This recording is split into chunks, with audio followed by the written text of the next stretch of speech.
So just giving y'all an update on our greenhouse, how it's coming as far as the lettuce and stuff. Well, we didn't realize it in Georgia. This year we probably just could have grown everything outside. We didn't even need a greenhouse. But we did have a heavy freeze, you know, like the rest of the country. And it really took a toll on a lot of the little, I guess you call them saplings, or little bitty lettuce plants. Some of them, like this one, did really well. Didn't hardly take a toll at all. So they're coming. I keep kind of thinning them out as best as possible.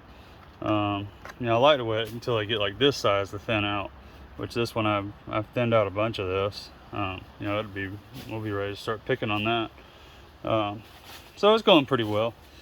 We try to get out here and water it. Try to remember.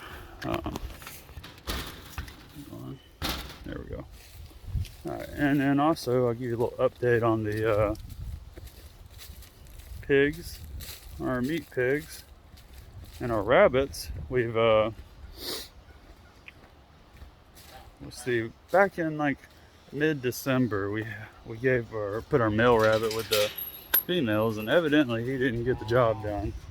I ended up keeping him in there for nearly a week, so I don't really know what's wrong there.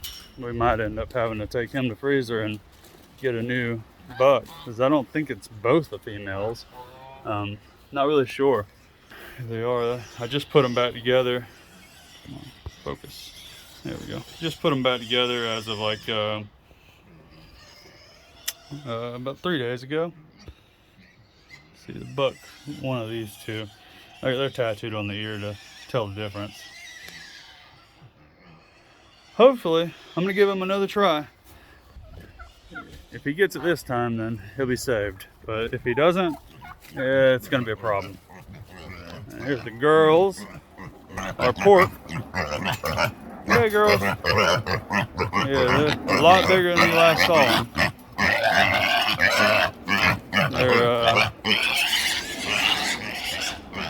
I think they're ready for their second meal of the day. And we're waiting to get some mulch from all the downed trees. We are in Griffin, Georgia. So if you watch any part of the news about Georgia, we had a pretty bad hurricane come through here and took down a ton of trees. And they're up the road working right now. And I've given my address, and hopefully they're going to come down and give me several loads of mulch.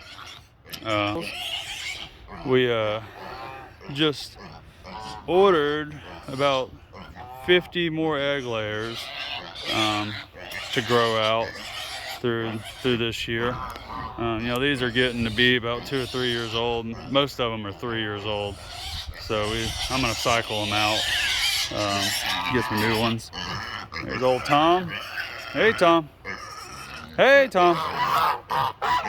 I don't want to talk. Anyways, give me just a second. I'll get right back with you. All right, and lastly, let's see. I got our chicken plucker fixed today because the motor on it completely died. You had like water intrusion in it, and I replaced so many little parts inside of it that were corroded with water, and none of them fixed the problem. Although they were all broken, completely corroded, terminals falling off. We ended up having a motor, so that little assembly right there, which is very expensive, I don't want to do that again. I'm gonna make sure I take the proper measures to make sure that doesn't happen again, and seal up this one so water can't get inside of it. But we did just get we got 40 Cornish crosses from Whelp Hatchery. We've used them a lot. I don't think y'all seen our bitty box. This box here, I mean, I think it could hold about anywhere from like 70 to, I'm gonna say 100 total. It's got 2 different compartments. So this one could hold about 50 to 70, maybe even more. I mean, if you're only keeping them in here for like 2 or 3 weeks. And then we have another compartment on this side, which is not being used right now. the egg layers will be here in 2 weeks, egg layer chicks, and we'll definitely use it then because they're going to be in here for about 3 weeks. The corn's crossed, and then they'll go out into our Siskovich chicken tractors, and then the egg layers I'll end up giving the whole entire box for shoot, probably 6 weeks, maybe even longer, I don't know. You just kind of got to play it by ear whenever they go fully feathered. But yeah, all these arrived today. They were hatched out on Tuesday. Today's Thursday, so it took them 2 days to get here from whelp. I've always had really good luck with whelp. They're the Cornish that I bought from them, at least. They've always grown up being really big, healthy. Haven't hardly had any deaths out of them. We had all but one made it. They had sent me one extra, so I ended up getting 41. So yeah, if you like the video, please give it a thumbs up. If you have any questions or suggestions or any questions about your homestead, and if you have questions about the plucker, a lot of times I can test the components on them. I may be able to walk you through if you have an issue.